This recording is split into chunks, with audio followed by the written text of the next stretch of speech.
You might ask, I don't have back pain, why should I see a chiropractor? Why would I want to see a chiropractor if I don't have back pain? And here's the answer. This stack of bones is 25 independently movable vertebrae that should be stacked neatly, one on top of the other.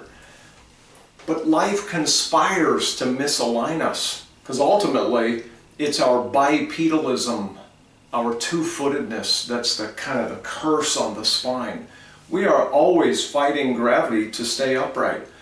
But because all of us cannot help but tend to do the same things day in, day out, it's our recreational endeavors, our sports, our hobbies, but especially it's work.